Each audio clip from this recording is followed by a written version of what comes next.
It's over. I have the high ground. And while you're doing that, I just want to unleash the storm's tempest.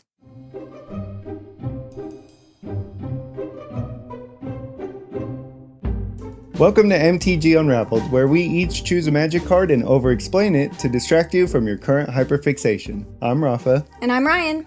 Today we're talking about cards that we always want to add to our decks, maybe even get put into the deck list, and then by the time we put the deck together, it gets the axe. They just sound fun, but they never quite make the cut. So let's go ahead and see what on earth the high ground is for you. It is 3 generic black legendary artifact. It's a rare from War of the Spark. Yeah, I would just totally know this. Oh, really? Well, let me read the text box and stir up your memory here. You may look at the top card of your library anytime. You may play lands and cast spells from the top of your library. If you cast a spell this way, pay life equal to its mana cost rather than pay its mana cost. Tap, sacrifice 10 non-land permanents. Each opponent loses 10 life. Yeah, I run this card. Yeah, I do know it. Yeah. It makes the cut for mine. I've never put this in a deck. That's Never. crazy. Yeah. It's so good. So if you don't know, this is Bolas's Citadel. And it's your favorite enemy. That's why I feel like I always add this to decks, because I freaking love Bolas. Mm-hmm. I think Bolas is sweet. One of my first playmats was a Bolas playmat. I like dragons, so that's part of it, but I've always thought Bolas was so cool. And this card always goes into my deck list when I'm building, and it always gets, I'm like, no, I don't need this card in there. 6 mana is a lot. It's exceptionally powerful because of its first 2 abilities, just in case you've never played this card. Being able to look at the top card and then say, oh, I'm going to cast this card, or I'm going to play this land, and you don't even have to pay mana for it, just makes this absurd. It's not the bottom ability either. I'm sure you could break that one. I forget that it has a third ability. Yeah. That's not why you put it in decks. Who runs it for that? Yeah, no, I don't know if I've ever seen anyone activate the bottom. Maybe you have before, maybe once, but yeah, no, I'm saying like we've been playing for years and years. If someone has, I don't remember it. You said it 3 seconds ago. I actually don't even remember what it does. Sacrifice 10 things, do something. Each opponent loses 10 life. It's like a bad lateral. It is a bad lateral. There's a few rules for this card. Imagine that. Bolas's Citadel lets you look at the top card of your library whenever you want, with one restriction, see below. Even if you don't have priority, this action doesn't use the stack. Knowing what that card is becomes part of the information you have access to, just like you can look at the cards in your hand. So that's saying that you can look at the top card anytime, just like you can pick up your hand and look at the cards in your hand. And it's just information that you now have access to as long as this permanent's on the battlefield. Yeah, I have a deck where I regularly manipulate the top of my library and look at it and do all those kinds of things. And it's actually because of this card that I knew that you could do that anytime. Somebody asked me about like, can you really do it anytime, or do you have to have priority to do it? And I was like, no, anytime. Yep, anytime. If the top card of your library changes while you're casting a spell, playing a land, or activating an ability, you can't look at the new top card until you finish doing so. This means that if you cast the top card of your library, you can't look at the next one until you're done paying for that spell. So I think what that's trying to clarify is you can't go, I'm going to cast this card and look at the next one and be like, oh, never mind, I don't want to pay the mana for I don't want to cast this card. You have to fully commit to casting that spell first. You have to put it onto the stack and pay whatever you're paying, in this case, life. Yeah. But pay whatever you're paying before you can look at that next card. And that's just so you don't have extra information when deciding if you're going to cast that spell or not. That card is still the top of your library until you cast it. Yeah, Who's trying to cheat that they need to clarify this? But in Commander, we often do takesy backsies. We do that a lot. I do it a lot.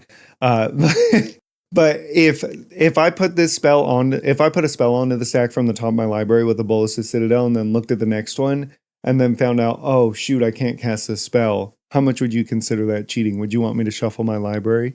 Those are always hard for me, because when people do stuff like that, like it's whatever, game goes on, but every time I sit there and think like, you're getting a free shuffle Which is cheap hands in and of itself. Yeah, most people I wouldn't assume are intentionally trying to cheat doing that, just inherently, which is a big thing. And I'd make you leave the top one on top is what I'd want you to do, and then shuffle the rest. Because theoretically all that should be random anyway, but you shouldn't have access to it. So I'd make you leave whatever's on the top of your library there, because you shouldn't be able to shuffle that one away because you made an illegal play. In all honesty, I don't think I would say shuffle, because whatever's there was going to be there no matter what. So, you have a little extra information, but if, say, it's like, oh, I really don't want that second spell, then I don't want to shuffle that away for them. Noted. I'm going to use this to my advantage. No, I'm not. You must follow the normal timing permissions and restrictions of the cards you play from your library. So obviously, you can't cast a sorcery on someone else's turn just because Bolas' Citadel says that you can play the top card of your library. You still have to follow timing restrictions. Yep. The next one's really straightforward. You can play a land card from the top of your library only if you have available land plays remaining. That's why Bolas and Senseis are best buddies. Yep. Yeah, get around those lands. Mm-hmm. If a spell has X in its mana cost, you must choose 0 as the value of X when casting it without paying its mana cost. We've said that I don't know how many times. A billion. Yeah. We'll say it again. Yep. If you cast a spell for another cost rather than pay its mana cost, you can't choose to cast it for any alternative costs. You can, however, pay additional costs. If the card has any mandatory additional costs, such as that of Spark Harvest, those must be paid to cast the card. So I think of the one where you discard to draw 2 cards, demand answers, or any of the other ones that are like that. You have to still discard a card in order to cast that card. Yeah. Bolas' Citadel may be one of the permanents you sacrifice to activate its last ability. So an unnecessary rules text, because who's going to do that? No. No, I mean, I would sacrifice Bolas' Citadel if each of my opponents had 10 life left. And yeah, it was like if it's going to end the game, then sure, why not? Or even take out one problematic player, I'd consider it. So just noted, you only need 9 other permanents if you're desperate. Just wreck your board. Yep. In a 2-headed giant game, the last ability of Bolas' Citadel causes the opposing team to lose 20 life. Good to know. So as you had mentioned earlier, Sensei's Divining Top is like a red flag if you see Bolas' Citadel. And you only have to see it once to know why. Because you play Sensei's, or you already have Sensei's out in play, and Bolas' Citadel, you can tap Sensei's Divining Top to draw the top card of your library, and then put Sensei's there. And what that does is allow you to pay 1 life to recast that Sensei's Divining Top. So anything you don't want on the top of your library, it just costs 1 life to get rid of it with Sensei's Divining Top. And if you have Aetherflux Reservoir, you actually start netting life, can go through your whole deck and win the game. Or if you can't win the game, you built your deck wrong. Yeah, that is a combo that I've always wanted to play too. And really I don't have that. I think I have Bolas in Shieldred, but I don't have that whole combo in there. Yeah. Because it doesn't really synergize with Shieldred, because I'm not drawing the cards. But I had to find a place for it. It makes sense in Shieldred because you have so much card draw that if you run into something you don't want on the top of Sensei's, or Bolas' Citadel, you could draw it away and keep going, and you gain a lot of life in that deck. Yeah, and like I said, it gives me that extra card advantage, because I'm giving everyone card advantage. So this just gives me the little bit extra. I just thought about too, you don't even need Aetherflux. With Shieldred, you're drawing 1 card, gaining 2 life, and then losing 1 life to play Sensei's again. You gain the life that way. I don't have Sensei's in the deck. You should put Sensei's in that deck. With Bolas' Citadel, that draws your whole deck and gains you life. That's sweet. I've thought many times of trying to push Shieldred to a bracket 4. And if I did, then I would go for loops like that. I mean, this is an 11 mana combo with Sensei's, Bolas' Citadel, and Shieldred. So I feel like that's fair in bracket 3. What do you guys think? Tell me. I don't think it's necessarily unfair, but what I would want to also put in the deck would make it bracket 4, like tutors and stuff. I want to be able to do this every time I play Shield. Every time. So I've never played this card. I don't think I've ever picked up a deck where it has Bolas' Citadel and played it. Maybe I've played it on Arena, but I don't even think I've played it there. So point being, I've never played this card. It looks so fun. And all my bracket 4 decks have black in it, so I have no excuse for why I've never put this in a deck. No, you don't have an excuse. No. You should just play it. I know. I looked at this card and was like, how have I never played this card? I don't even think I've resolved it all that many times. Like, either it hits the battlefield and somebody gets rid of it, or it just doesn't resolve. Maybe that's why I've never played it, because I've seen you try to play it. I'm just Probably. like, never mind. Did you know that in 2021, there was a Love Your LGS Retro Fame reprint of this card given out to some people who participated in store events? No. So it's got the border, the brown, which I'm not a fan of. I know you don't care as much as I do, but I'm not a fan of the old looking, the retro border. But it's got that with the little star, shiny star thing in the bottom corner. So there's one that's printed like that. You obviously know Post Citadel. That is the one that I have in my deck. Yeah, I know you've been waiting to talk about that. We're big Post Malone fans, and it looks freaking sweet too, in my opinion. It does. It's like Post Malone singing or something. I don't remember. It's just him like in the middle with all this like purple around him. God, I can do everything. And then there's a white bordered one from Mystery Booster 2, which we didn't really look that closely at Mystery Booster 2, so I didn't even know that. But yeah, not a fan of white border either. Bolas' Citadel doesn't look the worst in white border. For some reason, like the art kind of gives the original art kind of gives the vibe of white border cards. Like it's a giant citadel, which is a tower that you stand on top of to have the high ground in a city to defend it.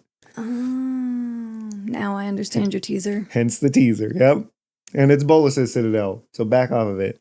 We'll get into what he used it for in just a minute. But then there was also one more reprint, and it was Kefka's Tower. Oh, yeah. Mm-hmm. I do. Which, the Final Fantasy reprints were both kind of, I think, hit or miss. Some of them are pretty good. Yeah. Some of them are some of them are not good. And Kefka's Tower, I like the art style. I don't know how much you remember it, but it looks almost like a sketch. And I don't know what goes on in Kefka's Tower, but I like it. It looks good. Honestly, as long as it's not the screen grab ones, I don't mind them very much. Some of the other like Universes Beyond, even the non-screen grab ones, I'm like, this is kind of rough. For as far as Final Fantasy goes, the ones that aren't those are pretty okay. So you can use this card in quite a few formats still. It's in Pioneer, Modern, Legacy, Vintage, Commander, and Oathbreaker. Wow. And in case you need to know, it's a game changer for Commander. So if you're like, I'm going to put this in my Commander deck, better be bracket 3 or higher. What is the cheapest version of this card? How much does it cost? Oh, I haven't looked at it since some of the reprints. I'm going to go $20. No, it's down to 10 for some of the versions. Wow. The white border is one of them. So if you like white border, $10. No. Bolas' Citadel. And the Kefka's Tower in foil is the most expensive. You want to give me a guess? Oh, gosh, 120. No, it's not. $50. Oh, okay. Still a lot for a $10 card. Yeah. Now, for the stats, it is in 8% of all black decks it can be in. Which, I don't know. That seemed a little high to me.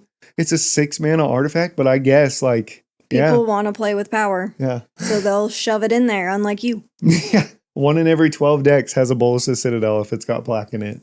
So I'll give you the lore behind the very little lore, because there's not much actually about Bolas' Citadel, surprisingly. It was just kind of, Magic kind of sometimes just throws something onto a card and doesn't really explain it that much. Yeah. So it was during War of the Spark, which is when Bolas was basically taking sparks from all the Planeswalkers. If you've ever seen that iconic video where, Liliana's in it and all of them, so Ajani. Good. Yeah, it's a great video if you've never seen it. But that's War of the Spark. That's Bolas. This is where his Citadel was. He used it to store the sparks from Planeswalkers. Like a proper big bad. He was taking sparks from Planeswalkers, shoving them in there, and then standing on top of it being like, come at me, bro. Come get it back.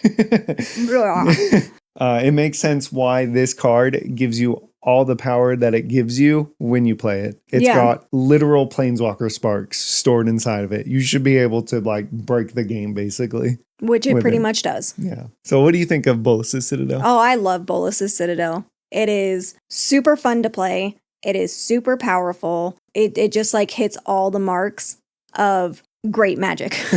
This is what Commander players want to do. They want to do big splashy things that make an impact, and that's what Citadel does. I do want to point out, it does have a pretty low floor. Yeah. You could pay 6 mana for this, and at worst, you'll get a land drop. But it's got a high ceiling. I mean, you get 20 mana value worth of spells, and you pay 20 life. If you're resolving 20 mana value worth of spells, you're probably in a pretty good spot. Build your deck well, and it should hopefully do something. I need a copy. Yeah, you do. All right, what do you have for your card? So I have a 3 and a red sorcery. It's a rare from Commander 2015. I think of Change of Fortune first, which is not this card because that card says discard your hand, draw cards equal to the number of cards you've discarded this turn. So if you've discarded more than just your hand, you draw extra. It's an Inti. Yeah, that makes sense that it would be an Inti. That is not my play style. No, give me more. All right, well, sorcery, so text box. You'll get it. Exile target card that's an instant or sorcery from your graveyard. For each card exiled this way, copy it and you may cast the copy without paying its mana cost. Exile this spell, and then it has Overload for 5 red, red, red. Do it for all the spells in your graveyard, instants and sorceries. Yes. So this is Mizzix's Mastery. There have been 6 total reprints, 4 different arts. This can also still be played in quite a few things. Legacy, Vintage, Commander, Oathbreaker. What do you think the price of this card is? Oh, like, I don't know, $8 for the cheapest one. Yeah, you're right in the right zone. Not for the cheapest one, but you can get this card for anywhere between like $4 to $10, depending on which printing you want. There is a serialized version of the card, and that is listed through TCG Player for about $400. Did you see any posted online being sold, or? No. No? Oh, man. Yeah. I did not. All right, rules text. Here we go. If you don't pay the overload cost of a spell with overload, that spell will have a single target. If you pay the overload cost, that spell won't have any targets. That just seems like unnecessary to even point out. That's okay.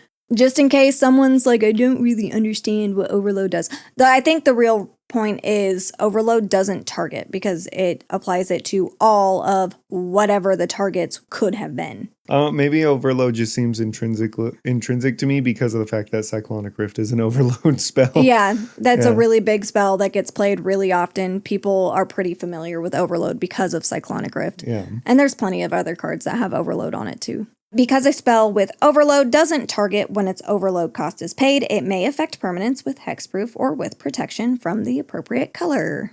See aforementioned spell. Yep. To determine the total cost of a spell, start with the mana cost or alternative cost you're paying, such as an overload cost. Add any cost increases, then apply any cost reductions. The mana value of the spell remains unchanged, no matter what the total cost to cast it was. Yeah, so if you mana drain an overloaded Mizzix Mastery, you still only get 4. Oh, wait, 4. Mizzix Yeah, I was thinking Cyclonic Rift. If you are instructed to cast a spell with overload without paying its mana cost, you can't choose to pay its overload cost instead. For example, if you overload Mizzix's Mastery and there is a Cyclonic Rift in your graveyard, you cannot overload the Cyclonic Rift. Oh, I was thinking if you play a Mizzix Mastery with a Bolas' Citadel, you have to play it for its 4, right? Yeah. Applicable. Each of the copies may be cast immediately during the resolution of Mizzix's Mastery. If you don't cast one or more of the copies immediately, you don't get to cast them later. Too bad. Ever play a Tali? It's the same thing. If you cast a spell without paying its mana cost, you can't choose to cast it for any alternative costs. You can, however, pay additional costs. If the card has any mandatory additional costs, it's the same as your spell. You have to pay those additional costs. Yep. You have to discard a card when you cast it. Do that. Sacrifice an artifact. Do that. If the copy has an X in the mana cost, you can't. We know this. That's why you said, we'll say it again. Yep, because I knew that was coming up for my card. Unless you want to up your storm count, don't even bother casting them. Okay, so for EDH Rec stats, this is in 3.55% of decks, 158,000 out of 4.44 million possible decks. It is a pretty expensive spell, and I think that would be why. I mean, this is more of a game ender. If you're casting it for the 4 mana, that's kind of weak sauce.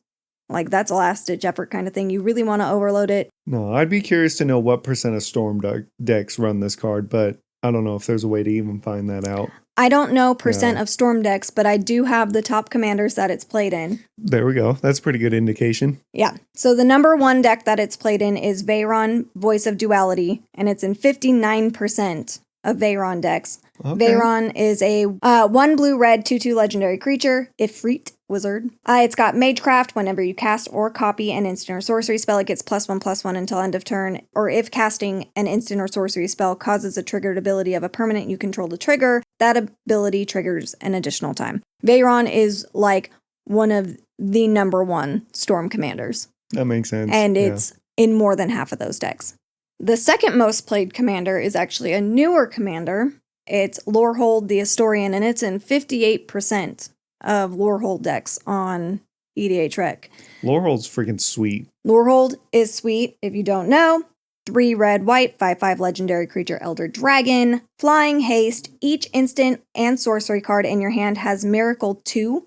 You may cast a card for its miracle cost when you draw it if it's the first card you drew this turn. At the beginning of each opponent's upkeep, you may discard a card. If you do, draw a card. It really doesn't have anything to do with that miracle thing because you cannot pay the overload cost with miracle, but this is a big spell slinger deck. So you are going to be filling up your graveyard all game with instants and sorceries with Lorehold because you cast them super cheap. It makes sense that it's in there for the fact of you're going to have a bajillion targets for this card. And then, of course, the third most common commander that it is in is Mizzix of the Ismagnus. And it's in 57% of those decks. It also is in a lot of Judith decks. Hey. It was in my Judith list. I took it out. And then it's also in a lot of Bria decks. It was in my Bria list. I took it out. Which is why I selected this card, as I've always wanted to play it. It sounds really cool. Do a big splashy thing at the end of your game. But it just never makes the cut because it's so expensive. And in both of those decks, I'm wanting to do a lot more of like small effects, as many as possible. And yes, this gets me to that point, like in Bria or something, if I can cast it before combat. But usually by that time, I really should have won with Bria or I'm boned. So it got cut. That makes sense. I've never played this card either. You know, it never made the cut for me, and I have a Storm deck too. Like it's one of those cards that you're like, it would be so freaking sweet, but most of the time you're paying 4 mana. If you're lucky, it's not a dead card in your hand, and you're paying 4 mana to do one spell. Yeah, it's just really hard to give yourself enough reason to have it in the deck. I wonder what spells you'd need to have in your graveyard for this to feel worth it to overload. Like, what else are they running where they're like, this is worth it once I overload it? I'm sure there are common ones. I'm just as many as possible. Like, anything that gives you card advantage, anything that pings your opponents, especially if you have other pieces on the board, like with Veyron, you're doubling your triggers. As long as you have enough to give you advantage, like if you're not going to end the game, you so outvalued your opponents that you're like, psh, come at me, bro. Yeah, I wasn't doubting if this card was strong. I was just curious what, is in the graveyard most of the time when this resolves. Yeah. So the combo that I came across, it requires 3 cards. Mizzix's Mastery, obviously. Yep. World Fire. This is 6 red sorcery. Exile all permanents. Exile all cards from all hands and all graveyards. Each player's life total becomes 1. And then you need some sort of pinger spell. And the festivities, Tectonic Hazard, Delayed Blast Fireball, whatever. Something that deals at least 1 damage to your opponents. There's a billion in red. So you need Mizzix's Mastery in your hand, and then World Fire and whatever that pinger instant is in your graveyard. And 5 red available to overload Mizzix's Mastery. So you cast Mizzix's Mastery for its overload cost, and you exile at least the 2 instants and sorceries you need to copy them. And then you resolve the copy of World Fire, and everybody's life total is 1. Then you resolve the copy of whatever the pinger instant or sorcery is. And now each of your opponents lose the game for having 0 life. Boom. Dead. That's pretty cool. I never would have thought of that. Ever. No. That could have been sitting in a graveyard and I would have pieced it together. Yeah, well, I don't think you see World Fire very much either. Yeah. Like, that's a crazy expensive spell. Yeah. And it targets everyone, including yourself. All of your permanents, gone. That's why you can't be like, oh, well, I have a pinger on the board when I cast an insert. No, it's going to go away. You need something after World Fire resolves to deal that 1 extra damage to your opponents and not yourself. Yep. So make sure it is not one of the red ones that says everybody takes the damage. Yeah. Then it's a stalemate. Everybody loses. Next. Or everybody wins? No. Everybody loses. But it sounds like it'd be really fun to pull off. That would be crazy. Yeah. I would give you a high five, whoever, if it were you or anyone else, I'd be like, good job, you did it. That was You did crazy. it. So that is all I have for Mizzix's Mastery. What are your thoughts about it? It's a cool card. Every time I read it, I'm just like, imagine what you could do with this card. And I've never put it in a deck either. And honestly, I don't know if have you ever seen it resolve? I don't know if I have. Yeah. I don't think I have either. I'm sure plenty of Magic players have. This is not a, never heard of this card kind of deal. Oh yeah, how often would it win you the game too? How often does it just make you the target because you did another 20 mana value worth of spells but didn't win because you're in a storm deck and don't have the right pieces? Yep. So yeah. This card is literally why I wanted to build a storm deck in the first place. And then I saw Bria and went, oh, that is a really cool commander. I have to build it. And it still didn't make it into the storm deck that I built. While going through, this was like the first one that came to mind. But a couple honorable mentions, I'm assuming you do as well. I wonder if we have any crossovers. And we've already talked about one of the cards that's an honorable mention for me in this episode. And that's Aetherflux Reservoir. Oh, yeah, it's a cool card. I've never played it either, but I think it's cool too. Yeah. It was always like, I was like, oh, I gained so much life in Atraxa that I could easily, no problem, like almost every game, if it goes down, I could just immediately somebody out of the game because I end up above 50 life most of the time. It just doesn't synergize enough to replace one of the other cards that does so well in there. You've never played against someone with an Aetherflux Reservoir either then, huh? That's like half the reason I run Croson Grip. So if you don't know what Croson Grip is, it's 2 and a green instant, and it says destroy target artifact or enchantment, but it has split second. So other spells and abilities can't go onto the stack once this is put onto the stack. Yeah. So when someone's holding a gun to your head with Aetherflux Reservoir, you can go, ha, Croson Grip, and they can't kill you. Yeah. The first play group I got into was, I had Aetherflux Reservoir in one of the decks, and I was just like, how do you beat this? Do you have one? Gaia's Cradle, can I say that one? Oh my god, yes. Right? I want to play that card so bad. That has zero of the same reasoning. It's never like, oh, it just doesn't make the cut. Yeah. The only reason we don't play that card is because it's so expensive. Gaia's Cradle was the first card I thought of, but I'm like, no, that's a dream, not a, I always cut this. I'm always like, oh, it'd be so fun to have a Gaia's Cradle on board. Growing Rites of Itlamok's the closest I've ever come. And that card, you have to jump through hoops to get your Gaia's Cradle. So I have it proxied in my Kinnan deck.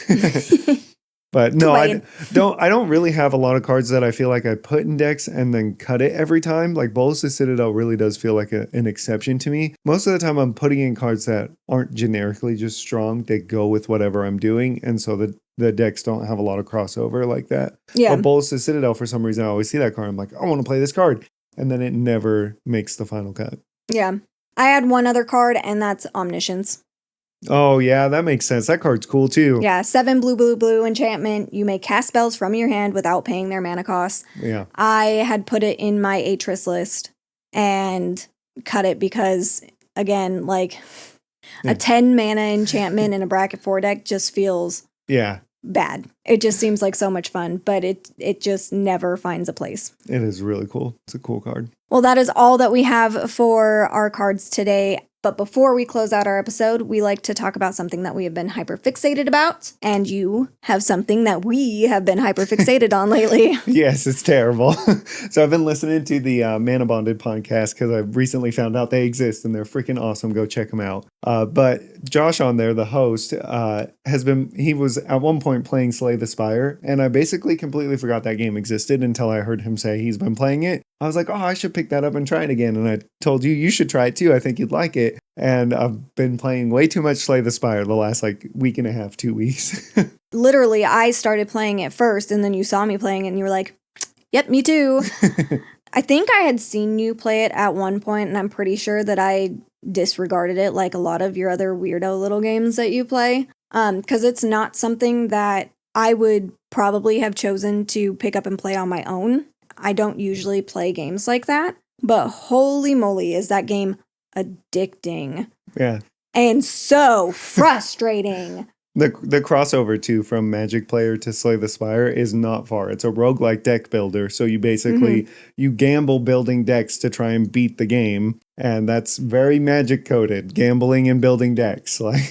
Yep, and then when you lose, you just gotta start over again. Yep. I don't play a lot of roguelike games because I hate that. Why am I putting all of this time and effort every time I lose? And I'm like, I had such a good build going. I'm never going to get these freaking relics next time. The next time you play, you don't get the cards that you want. And then the thing that I've struggled with is I will get really, really attached to like one way of playing a character. And then not see the pieces. And then I need. won't see the pieces. So then to be honest, I just like keep playing until I die to get some experience, and I'll start over and try again. Like I don't go, okay, well, I guess I'm getting these cards, so let me actually find what synergizes and try to win. I'm just like, whatever, I'll just play again. Yeah, the highs and lows of a roguelike are, if you've ever played a roguelike, you know the highs and lows are high and low. Yeah. Very high and very low. Yeah. And then you beat it with all the characters, and you have no idea what all those keys that you're collecting with the character are, and you get to the end, and it's like, oh, surprise, Act 4, and then you just get whomped. I don't remember. I haven't got that far yet again. I don't remember if I've ever got that far. Oh my gosh. I was kicking booty, and I got to the end, and it was like Act 4. I got into the elite battle. It was an elite I had never seen before. And that dude was just like, ha ha ha. And guess what? Back to the beginning. The best part, you get to try again. It's so frustrating. And like the other day when that happened, I was just like, forget it. I'm so done. I don't even want to play this. I think there was like one day where like I opened it and I was like, never mind. I do not have the patience for this. But guess what I did today? Trying again. Try it again. Good. Because I will beat this game. Yep. So yeah, anyway, thanks, Man Bonded, for getting us addicted to Slay the Spire again. Yeah. Geez, I haven't even like actually spoken to you guys or anything yet. I'm just like being a creep and lurking in your Discord. But you got me hooked on a new game that wastes my time and I don't actually do the things I need to do. Way to go, Josh. All right. Well, that is the end of our episode. If you would like to find more of our nerdy shenanigans, you can find us on TikTok at Dicentric Games. And if you'd like to share any of the quirks that Magic has hidden in their cards, join the Discord in the description. If you have questions or suggestions for the show, please leave us a comment or send us an email. We hope you learned something new. Please let us know if you have any cards that you constantly try to add to your decks and never make the cut, or maybe even the ones that we talked about. Let us know in the comments below. We'd love to hear from you guys. Thank you, everyone. Enjoy your week. Click all the buttons. Do all the things. And we'll see you next time. Bye!